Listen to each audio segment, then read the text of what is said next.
जय माता दी दोस्तों, पूज्य शक्ति में आप सभी मेरे भाइयों और बहनों का बहुत बहुत स्वागत है। आज जिस नए विषय पर हम चर्चा करेंगे वो है ओम मंत्र जाप की जो सिद्धि होती है वो किस प्रकार से आपके जीवन में सभी दुखों का नाश करती है, आपके चक्रों को जागृत करती है तथा किस प्रकार से आपको साधना क्षेत्र में आगे बढ़ाती है। ओम जो होता है, किसी भी मंत्र जाप करते समय अगर किसी मंत्र के आगे लगा दिया जाए तो उस मंत्र का जो महत्व होता है वो बहुत ज़्यादा बढ़ जाता है। अगर आप शिव जी के भक्त हैं और आप ओम नमः शिवाय का जाप करते हैं तो आपको कहीं ना कहीं और ज़्यादा जो सिद्धियां हैं वो प्राप्त होती हैं, क्योंकि शिव जी जो हैं हमारे आज्ञा चक्र यानी कि हमारी जो थर्ड आई चक्रा होते हैं वहाँ के देव माने जाते हैं तथा जो हमारी देवी शक्ति होती हैं वो हमारे हृदय जो होता है, हमारा जो हार्ट चक्रा होता है वहाँ की देवी मानी जाती हैं।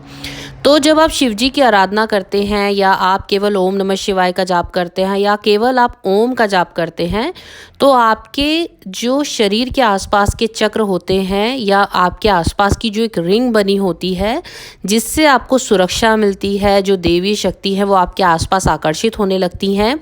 साथ ही साथ आपके जीवन में जो भी लोग आपसे नाराज़ होते हैं या आपके काम बिगड़ रहे होते हैं, आप पर किसी प्रकार के ग्रह दोष होते हैं, उनका विनाश होता है।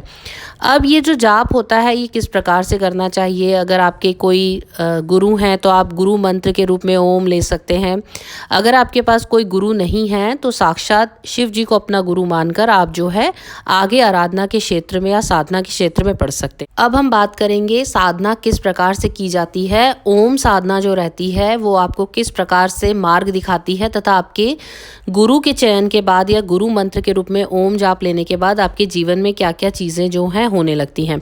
सबसे पहले जैसे मैंने बताया, किसी भी मंत्र के आगे अगर आप ओम का उच्चारण करने लगते हैं तो उस मंत्र का प्रभाव जो है बहुत ज़्यादा शक्तिशाली हो जाता है। केवल ओम का जाप जब आप करते हैं तो आपकी जीवा से जब ओम की ध्वनि निकलती है तो वो सीधे सीधे आपके सभी चक्रों में जो है एक वाइब्रेशन प्रदान करती है, जिससे कि आपके जितने भी चक्र होते हैं वो धीरे धीरे करके जागृत होने लगते हैं, परंतु जागृत वो जो होंगे वो धीरे धीरे होंगे। इसके साथ में अगर आप ओम नमः शिवाय पंचाक्षरी जो मंत्र होता है उसका जाप करने लगते हैं तो आपको साक्षात जो है शिव जी की कृपा मिलने लगती है। अब जाप कैसे करना है, क्योंकि ये साधना जो होती है काफ़ी सरल होती है, इसमें कोई ज़्यादा नियम पालन होते नहीं हैं। अगर आप ओम नमः शिवाय का जाप मानसिक जाप करते हैं तब दिन भर आप केवल अपने मन में से दोहराते रहें तो आपके साथ में जीवन में जो है अच्छी अच्छी घटनाएं होने लगेंगी। कई बार आपको किसी तरह की खुशबू फील होगी या आपको एकदम से जैसे ठंडी हवा का झोंका जो है लगेगा कि आसपास कोई है। और जब आप खास तौर पर अगर आप आसन लेकर बैठते हैं और माला से जाप करते हैं तब आपके अनुभव जो हैं और ज़्यादा स्ट्रांग होने लगेंगे।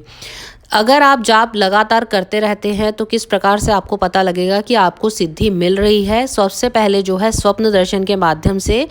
बहुत अच्छी अच्छी चीज़ें आपको दिखाई देने लगेंगी। या तो आपको सबसे पहले नदी के दर्शन होंगे, बेलपत्र के दर्शन होंगे, शिवलिंग के दर्शन होंगे, या अगर आपके बहुत ज़्यादा कर्म आपने पिछले जन्म में अच्छे किए हैं या इस जन्म में भी आप साधना के क्षेत्र में चक्रों को जागृत कर चुके हैं कुछ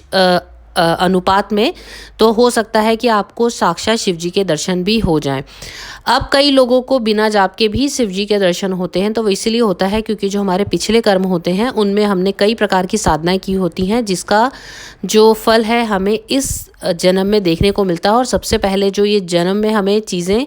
आध्यात्म से जोड़ती हैं, तो हमें कैसे पता लगता है कि हमारी कोई भी शक्ति जो है जागृत हो रही होती है। तो जितनी भी देवी शक्ति होती हैं, जितनी भी सात्विक शक्तियाँ होती हैं, वो हमें स्वप्न दर्शन के माध्यम से इनका अनुभव कराती हैं। तो आप सभी जो साधना के क्षेत्र में नए साधक जुड़ना चाहते हैं या आप काफ़ी समय से साधना कर चुके हैं और अपने तपोबल को बढ़ाना चाहते हैं, अपने आज्ञा चक्र को और ज़्यादा स्ट्रॉन्ग करना चाहते हैं, दिव्य दृष्टि प्राप्त करना चाहते हैं, तो आप सभी जो है मन ही मन मानसिक जाप या आप जो है धीरे धीरे ध्वनि के माध्यम से ओम का उच्चारण करना शुरू करें। जब आप ओम का उच्चारण शुरू करेंगे तो अपने आप ही जिस भी इष्ट देव की कृपा दृष्टि आप प्राप्त करना चाहते हैं वो इष्ट देव जो है धीरे धीरे करके आपसे कनेक्ट होने लगेंगे। अब वहीं जहाँ अगर आप शिव जी को आराध्य मानकर ओम नमः शिवाय का जाप करना शुरू करते हैं, क्योंकि सभी तंत्र मंत्र और यंत्र के देवता शिव जी ही हैं, उन्हीं की आराधना के बाद जो है आपको किसी भी प्रकार की सिद्धि मिलती है। तो अगर आप ओम नमः शिवाय का जाप करते हैं तो धीरे धीरे साधना के क्षेत्र में आपको मार्गदर्शन मिलता चला जाएगा। अगर आपके पास गुरु नहीं है तो शिव जी ही आपकी मदद करेंगे कि आपको जो भी आप जैसे गुरु चाहते हैं वैसे गुरु आपको मिले। साथ ही साथ जब आप ओम नमः शिवाय का जाप करते हैं तब आपके जीवन में जो जितने भी चक्र हैं, जब अगर वो धीरे धीरे करके अपनी एनर्जीज़ को बढ़ाने लगेंगे, वो स्ट्रॉन्ग होने लगेंगे, तो जो भी सकारात्मक शक्तियां हैं वो आपके अंदर आकर एक आकर्षण पैदा करेंगी और वो शक्तियां भी धीरे धीरे करके आपकी तरफ आकर्षित होने लगेंगी, जिनसे उनका जो कुछ अंश रहेगा, जैसे अगर आपने कोई साधना करी है तो उसका जो फल है वो आपको निश्चिंत ही प्राप्त होगा। साथ ही साथ इस साधना का एक सबसे अच्छा जो चीज़ शास्त्रों में बताई गई है वो ये है कि जब दिन भर आप जाप करते रहते हैं तो देवी शक्ति लगातार आपके साथ बनी रहती हैं। वो किसी न किसी माध्यम से अपने होने का अनुभव भी आपको कराती हैं। अगर आप माला पे जाप करते हैं तो माला जो है धीरे धीरे करके आपकी जागृत होती है। जब उस माला को पहनकर आप कहीं भी जाते हैं तो लोग आपकी ओर आकर्षित होने लगते हैं। अगर यही चीज़ आप अपने आसन पर बैठ के करते हैं तो उस आसन पर जब आपने शिव जी का या ओम का जाप सिद्ध कर लिया है, उसके बाद आप किसी भी मंत्र जाप की सिद्धि करते हैं, किसी भी देवी देवता का अनुष्ठान करते हैं, यज्ञ करते हैं, हवन करते हैं, तो वो जो देवी शक्तियाँ हैं वो बहुत जल्दी प्रसन्न होकर आपको जो है किसी भी प्रकार की सिद्धि को प्रदान करते हैं।